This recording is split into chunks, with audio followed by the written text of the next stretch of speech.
की सरकार हाथ पर हाथ धरे बैठी रही, 10 साल लोगों को उत्पीड़न करती रही, नौजवानों को मायूस करती रही। और आज जब वो सरकार जाने को तैयार है और 1.5 महीना बाकी है, अब बारिशों में जो महकमे के कानून है वो ये है कि बारिशों में सिविल वर्क्स नहीं हुआ करते। ये पैसे को पानी की तरह बहा रहे हैं और उस पैसे को ठेकेदार और राजनेता मिलकर के खा रहे हैं। अरबों रुपया ये खाने का काम कर रहे हैं घोषणाओं के पीछे, और ये सारी घोषणाएं खोखली हैं, झूठी हैं। हम आपको ये विश्वास दिलाते हैं कि आने वाले समय में हरियाणा की सरकार बनेगी तो इस हरियाणा को सही पटरी पर ला करके और अपने पलवल जिले को, अपने इलाके को आगे बढ़ाने का हम काम करके दिखाएंगे। जिस बीजेपी ने 10 साल लोगों को मायूस किया हो, अब ये 1.5 महीने में ये कौन सी घोषणाएं करके इलाकों का भला करेंगे? ये सब दिखावा है।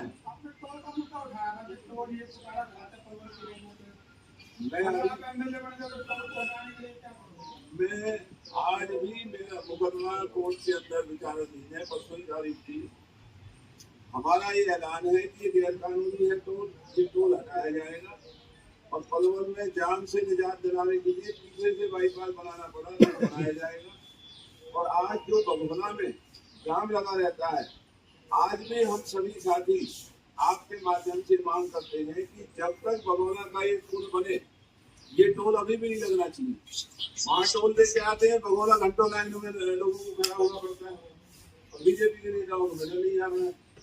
जब वहाँ टोल देने के बाद भी जाम में खड़ा होना है, तो जब तक ये भगोना पुल बने टोल लगाना ही नहीं चाहिए। और हमारी सरकार बनी तो हम इस टोल को हमेशा के लिए यहाँ से हटाने का काम करेंगे, क्योंकि ये गैर कानूनी है। 60 किलोमीटर में 2 टोल नहीं लग सकती, और जब 6 लेन ये बनाई नहीं तो ये टोल के साथ करे नहीं, तो हम इन्हें कानून से भी हटाना जानते हैं, हम लड़ाई लड़ रहे हैं। दलाल साहब, आप अपनी जीत के प्रति कितनी आश्वस्त हैं? ये जीत मेरी जीत नहीं होगी, ये जीत इलाके की जीत होगी। जो 25 साल हमने इलाके की शान में जो अपनी जान हथेली पर करके इलाके की इज्जत को महफूज किया, 36 बिरादरियों में प्यार बनाया, इलाके का नाम रोशन किया, वही दिन फिर से आने वाले हैं। मैं विधायक नहीं बनूंगा, ये इलाके की खोई हुई हमारी रौनक, खोई हुई हमारी आबरू, खोई हुई इज्जत लोग वापस लेकर के आएंगे। हम तो लोगों के बनाए हुए विधायक बने तो इलाके को आगे बढ़ाने का काम करेंगे, उम्मीदों को खराब करने का काम करेंगे। आप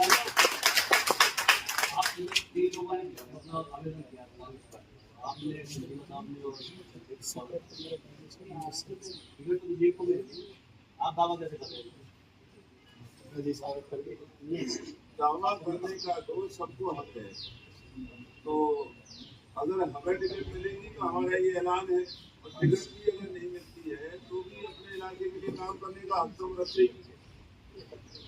आप बताओ, बीजेपी में आपको क्या घुटन महसूस हुई? बदल दिया। सही बात तो ये है कि इरादा तो सिर्फ मैंने आपको बता दिया लोकसभा चुनाव तक ही था कि लोकसभा में उनकी मदद करनी है, लेकिन यहाँ भी जो संगठन है वो संगठन ना होकर एक गिरोह बन गया है। वो गिरोह ऐसा है कि चुनिंदा लोग स्टेज पर बैठकर वहाँ कब्जा कर लेते हैं, जो टिकटारती हैं, और संगठन के जो मेन पदाधिकारी हैं, जो काम करते हैं, जो असली कार्यकर्ता है, वो भीड़ में कहीं खड़ा होता है, उसका कहीं नाम भी नहीं होता, वो कभी बड़े नेता का वो गुलदस्ता भी नहीं दे सकता। तो 5-7 लोगों ने ये ग्रुप बना रखा है जिसमें जिलाध्यक्ष जी भी शामिल है कि वो ही उसे सब कुछ वही मैनेज कर देते, भीड़ आती और चली जाती है। तो कार्यकर्ता का सम्मान संगठन बना हुआ है, यहाँ तो संगठन ही नहीं है। मैं जो बाकी लोग हैं उन कार्यकर्ताओं का दर्द आपको बता रहा हूँ, मुझे कोई दर्द नहीं, मैं तो भीड़ का हिस्सा रह सकता हूँ, लेकिन बाकी लोग जो 6 बस भर के लाएगा उसे कम से कम जगह मिलनी चाहिए, उसका नाम होना चाहिए कि मैं फलाने में मेहनत की। यहाँ इतना तो है कि अगर मैं 5 बस भर के लाऊंगा तो मंत्री जी मुझे पीठ पे थपथपाई देते हैं, शाबाश, वहाँ कुछ शाबाश देने वाला नहीं, मामा साहब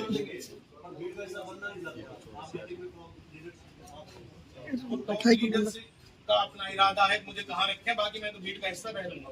डॉक्टर साहब, आपने कही कि आप भीड़ कैसे की बात करी, भाजपा ने आपको सम्मान दिया, रेलवे बोर्ड में आपको सदस्य बनाया, फिर आपको घुटन अब कैसे महसूस हुई? उस समय महसूस हुई जब आपको दायित्व मिला?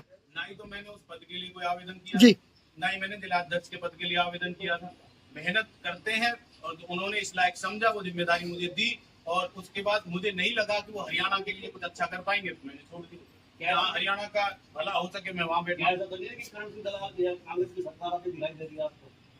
नहीं, कांग्रेस की सरकार बीजेपी निसंदेह कांग्रेस की सरकार तो आ ही रही है, लेकिन इसमें मेरा कोई अपना लालच नहीं है। लोगों के लिए लालच जरूर है, मैं अपने गांव का विकास कराऊंगा। अब मैं बीजेपी में रहूं, विपक्ष में बैठा रहूंगा, अपने फैसला का भला कैसे कर पाऊंगा?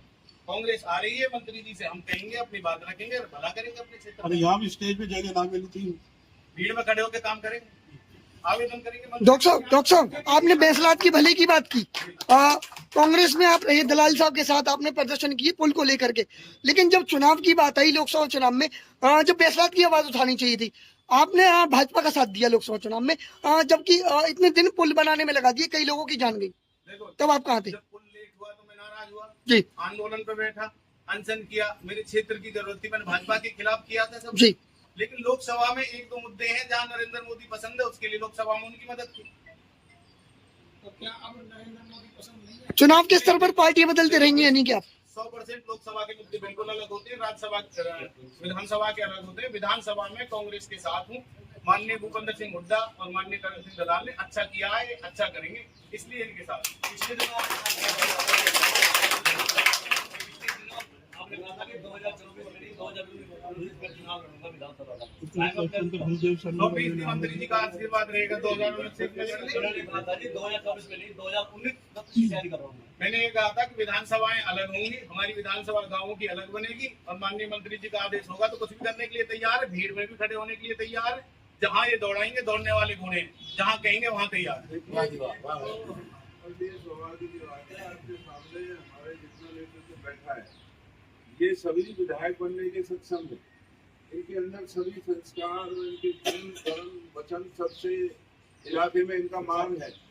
और 2029 में नई हल्काबंदी होने जा रही है, तो इनमें से आपके सामने बैठे हैं, हमारी बेटियां बैठी है, भाई बैठे हैं, बंधु बैठे हैं। निश्चित तौर पर जब नई हल्काबंदी होगी, नए हल्के बनेंगे, और उनकी पलवल सेवी को जरूरी थोड़ा है कि मैंने ही हमेशा वो करना है, कोई कहीं से नहीं बन सकता है। हमारे बच्चे, हमारे भाई है, सब लड़ाई विचारधारा की है, न जातियों की है, न पार्टियों की है। तो अच्छे लोगों को आगे करना हमारा सबका फर्ज है। जैसा समय आएगा हम मिलकर के वैसे काम करेंगे।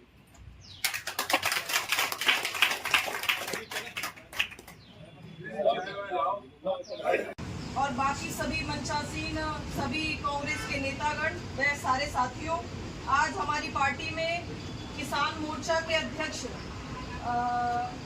यशपाल मावाई जी का बहुत बहुत स्वागत करते हैं, और साथ ही साथ जो उनके साथी हैं सुजीत कुमार रायदास का, गौरव बैंसला बड़ौली, प्रदीप रहीमपुर, कुलदीप पूजा लालगढ़, संजय बैंसला बड़ौली, सोनू भराना कुसलीपुर, जेपी बैंसला बड़ौली, नरेश मावई, आप सभी का भी हम हार्दिक अभिनंदन में स्वागत करते हैं।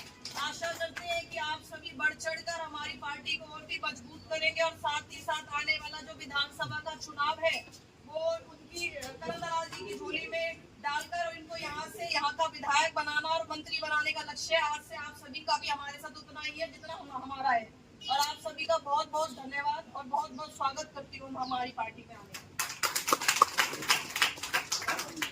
मैं इनेलो में था, वहाँ भी मैं प्रदेश का पदाधिकारी था, जेजेपी में था, वहाँ भी मैं हल्के का अध्यक्ष था, बीजेपी में था, वहाँ भी जिला अध्यक्ष था, और यहाँ भी मैं मंत्री जी का बहुत नजदीकी हूँ, क्योंकि मैं वो मजदूर हूँ जो दिहाड़ी नहीं लेता, दिन रात काम करता हूँ, समाज के बीच में काम करता हूँ, इन लोगों को समाज में जोड़ता हूँ। आज मंत्री जी के साथ आया हूँ, एक पूरी फौज खड़ी करूंगा। बीजेपी में था, वहाँ भी एक पूरी फौज खड़ी की थी, आज मंत्री जी के लिए करूंगा, और आगे भी। एक बात आपने कृष्णपाल गुर्जर के स्वागत कार्यक्रम में की थी, गुर्जर भवन में थे, आपने कहा था कि करण दलाल बदलने की भावना से राजनीति करते हैं, इसलिए मैं उनको छोड़ आया। मैंने चुनाव में मेरा विरोध किया था। मेरे पास वो वीडियो रिकॉर्डिंग है, मैंने मेरे पास मेरी वीडियो है, मैंने ऐसी कोई बात किसी वीडियो में नहीं कही। आपकी वीडियो मैंने चला रखी है, नहीं आप देख लेना, मैंने नहीं कही। नहीं मैं कह रहा हूँ नहीं, कई बार तो समय सही रहती है, ऐसी बात नहीं। जो जिस पार्टी में जाता है तो कहना ही पड़ता है ना। खाली युवा नेता है, हालात हुआ करते हैं, और ये राजनीतिक दलों में आना जाना, मैं समझता हूँ हरियाणा में सभी व्यक्ति कभी न कभी मेजर नहीं करते रहते हैं। सवाल है कि हमारा जो इलाका है, हमारे इलाके की अच्छाई के लिए आज जो भाई यशपाल जी ने और उनके साथियों ने कदम उठाया है, निश्चित तौर पर इलाके की भलाई जो लेकर के आए हैं, इसमें कोई निजी स्वार्थ न हमारे हैं न उनके हैं। इलाके की ताकत बढ़ाने के लिए इस इलाके की बेकदरी आज बीजेपी के राज में इतनी हुई है कि नौजवान बेरोजगार हैं, महंगाई सर चढ़ करके बोल रही है, भ्रष्टाचार का बोलबाला है, ना कोई ऑनलाइन काम होते हैं, कहीं फैमिली आईडी की झगड़े हैं, कहीं प्रॉपर्टी आईडी का झगड़ा है, गाँवों में लाल डोरे का झगड़ा है। तो सभी नौजवान मायूस हैं, दुखी हैं। कांग्रेस की सरकार बनने जा रही है, तो इन नौजवानों ने जो इतना सराहनीय कार्य किया है, हम सब उनकी सराहना करते हैं और हमें उम्मीद है कि इनके आज शामिल होने से जितने भी हमारे नौजवान साथी, चाहे वो रहीमपुर से हैं या बरौली से हैं, लालगढ़ से हैं, बामिया से हैं, ये सब बड़े होनहार नौजवान भाई हैं और एक अच्छे लोगों के साथ जुड़ना ये भी एक सौभाग्य की बात होती है। हमें यकीन है कि हमारे इलाके की अच्छाई में हम सब मिलकर के इलाके का भला करेंगे और इलाके को आगे बढ़ाएंगे। आप कह रहे हैं कि कांग्रेस की सरकार बनेगी, कांग्रेस की सरकार कैसे बनेगी? आपके जो हाई लेवल टॉप लीडरशिप है उनकी आपस में झगड़े हो गए, शैलजा और बाल का अध्यक्ष साहब ने विवाद खड़ा हो गया। शैलजा का ये कहना था कि गिने चुने लोगों को बुलाते हैं, खास लोगों को बुलाते हैं, उदयवान कहते हैं कि हम बुलाते ही आते हैं।